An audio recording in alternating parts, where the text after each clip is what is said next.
UP board class 10th Sanskrit पद्य पीयूषम का 7वां पाठ विद्यार्थी चर्या का तीसरा पाठ। तो चलिए शुरू करते हैं 8वें श्लोक से। सर्व लक्षण हीनो यपि यह सदाचार वानरः श्रद्धानो अनसूयश्च शतम वर्षाणि जीवति। देखिए, सर्व लक्षण हीनो यपि अर्थात सभी लक्षणों से हीन होता हुआ, और अपि अर्थात भी। तो सर्व अर्थात सभी, लक्षण हीन अर्थात लक्षण बिना लक्षण वाला होते हुए भी।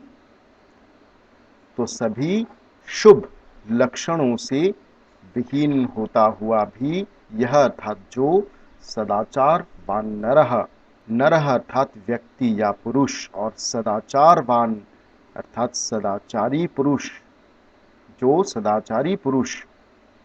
श्रद्धानो अनसूयश्च, श्रद्धान, यहाँ पर देखिए श्रद्धान का अर्थ होता है श्रद्धा रखने वाला, श्रद्धालु, और अनसूयः अर्थात निंदा करने वाला।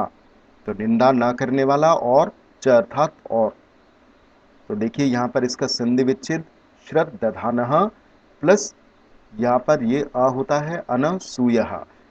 अनसूयः अर्थात निंदा न करने वाला, निंदा न करने वाला। च अर्थात और होता है, शतम अर्थात सैकड़ों या 100, वर्षाणी अर्थात वर्ष, जीवती अर्थात जीवित रहता है।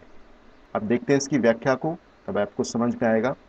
तो मनु का कहना है कि सभी शुभ लक्षणों से हीन होता हुआ भी जो मनुष्य सदाचारी, श्रद्धानो अर्थात श्रद्धा रखने वाला, और अनसूयश्च अर्थात दूसरों की निंदा न करने वाला होता है, वह शतम वर्षाणि जीवति अर्थात वह 100 वर्षों तक जीवित रहता है।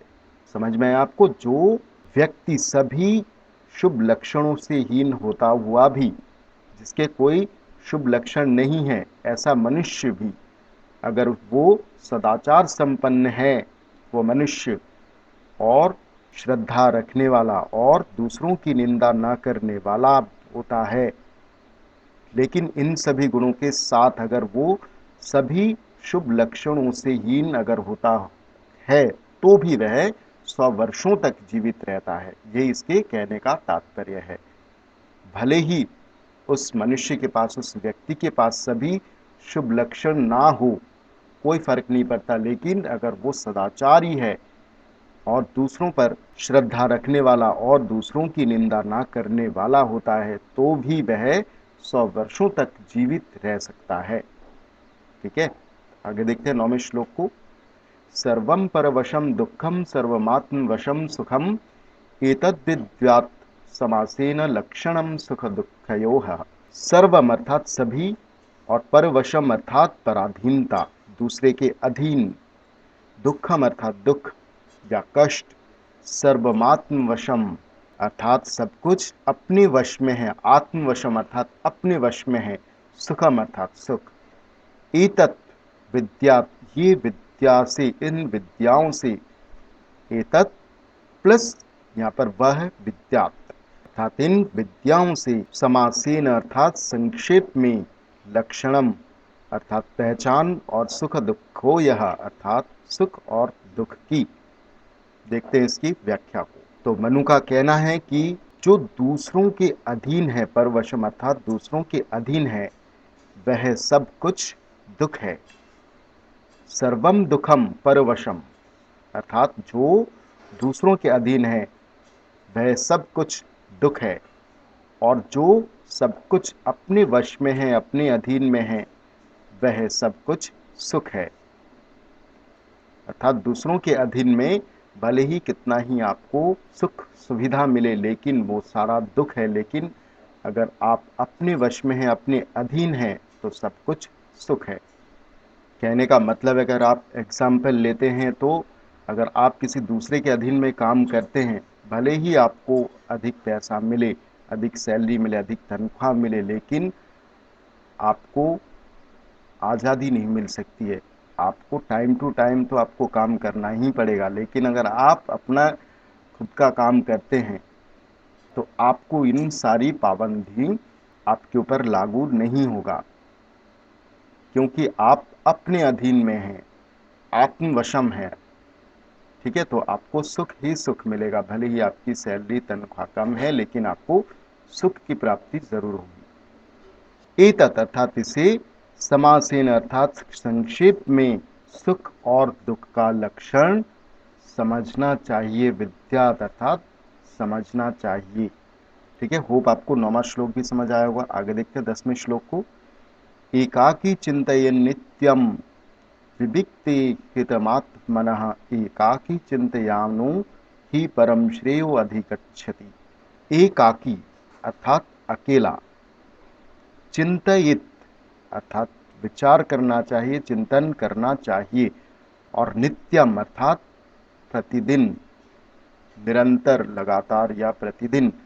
विविक्ते अर्थात एकांत में, विविक्त का अर्थ क्या है, एकांत में, और हित मात्मनः, हितम प्लस आत्मनः, इसका संधि विच्छेद क्या बताया मैंने आपको, हितम प्लस आत्मनः। हितम अर्थात भलाई और आत्मनः अर्थात स्वयं की अपनी भलाई की।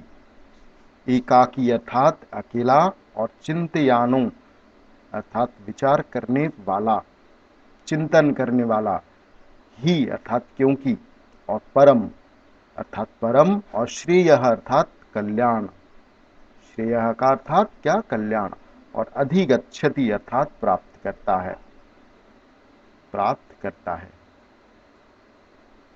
ठीक है, तो अब देखते हैं इसकी व्याख्या को, तब आप समझ जाएंगे।